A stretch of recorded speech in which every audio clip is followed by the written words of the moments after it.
The air inside Novatech Engineering headquarters was thick with tension. Monitors flashed red across the control center. Alarms echoed through the hall, and a team of 20 engineers sat frozen, their faces pale under the harsh fluorescent lights. A system worth millions of dollars had just crashed, and no one knew why. "Restart the mainframe again," barked Ethan Cross, the company's chief engineer.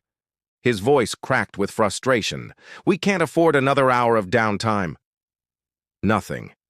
The red alerts continued to scream across the screens. Just then, the elevator doors opened with a soft ding.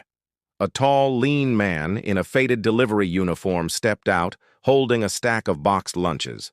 His name was Derek Carter, a 28-year-old delivery driver who had grown up fixing old computers from neighborhood junk piles. "Where do you want these?" he asked quietly. Ethan barely looked up.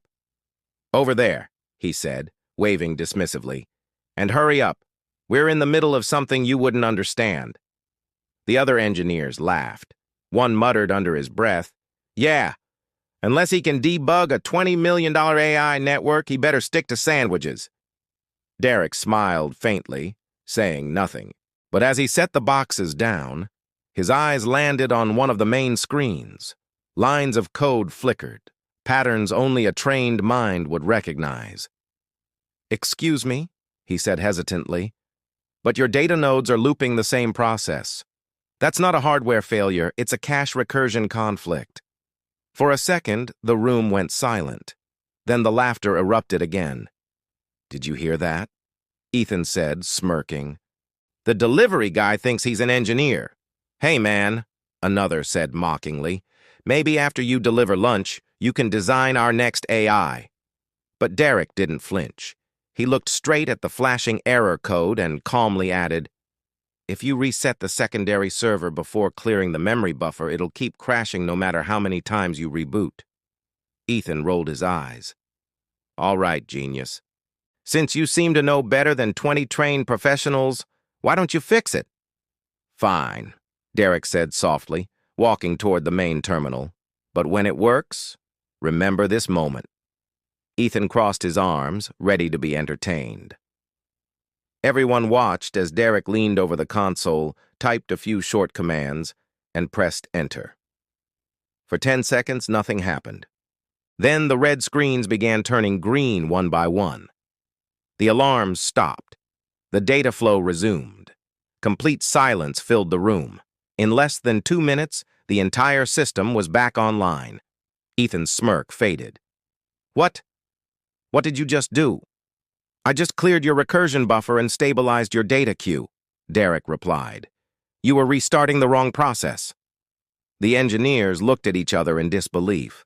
A man they had mocked seconds ago had solved in minutes what they couldn't fix in hours. "Who are you, really?"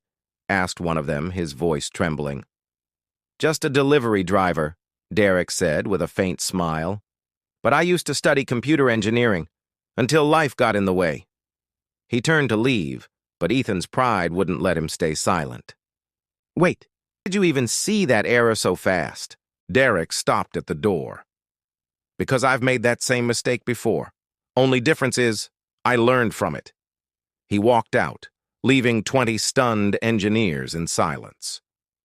3 days later, Ethan sat alone in his office, replaying that moment in his head. He couldn't let it go. He had searched every log file, every code archive, and found nothing wrong with Derek's fix. The man had been right. "Who was that guy?" Ethan muttered. His assistant, Maya, entered hesitantly. "Sir, I looked him up. His name's Derek Carter. Used to study at MIT, dropped out after his father got sick. Been doing deliveries ever since." Ethan frowned. "MIT? You're kidding." "No, sir. And there's something else. He's been developing his own open-source diagnostic software online. Some engineers are calling it revolutionary." That night, curiosity turned into obsession. Ethan downloaded Derek's software and began to test it. Within minutes, he realized what he was looking at. A simple but powerful tool capable of detecting flaws even Novatech's own system couldn't catch. The same company that had laughed at Derek was now unknowingly standing on the shoulders of his brilliance. A week later, Derek received an email. Subject: Urgent. Potential partnership opportunity. It was from Maya, Ethan's assistant. She explained that Novatech wanted to meet him to discuss a possible collaboration. When Derek walked into the glass tower again, everyone who had laughed at him fell silent. Ethan stood up from his chair, trying to look confident. "Mr. Carter, I owe you an apology." Derek raised an eyebrow. "For what part? The laughter or the disrespect?" Ethan sighed. "Both. And maybe we'd like to hire you. Your system is incredible. With your help, we could—" Derek interrupted, his tone calm but firm. "You could what? Take credit for someone else's work again?" The room froze. Ethan looked stunned. "I'm not here to work for you," Derek continued. "I'm here to offer you a chance to do things differently." He placed a folder on the table, a proposal for a joint venture between Novatech and a new cybersecurity startup he had founded, Carter Logic Systems. "I don't need a job," Derek said. "I need partners who believe that genius can come from anywhere, even from someone who wears a delivery uniform." Ethan stared at him for a long moment, then slowly extended his hand. Deal. 6 months later, Carter Logic Systems had become one of the fastest-growing software firms in the country. The same engineers who once mocked Derek now worked under his mentorship, learning from the man they had once dismissed. At a tech conference, a journalist asked him, "Mr. Carter, what's the secret to your success?" Derek smiled thoughtfully. "Humility," he said, "because brilliance means nothing if you can't recognize it in others, no matter where they come from." Behind him, the screen displayed the company's slogan,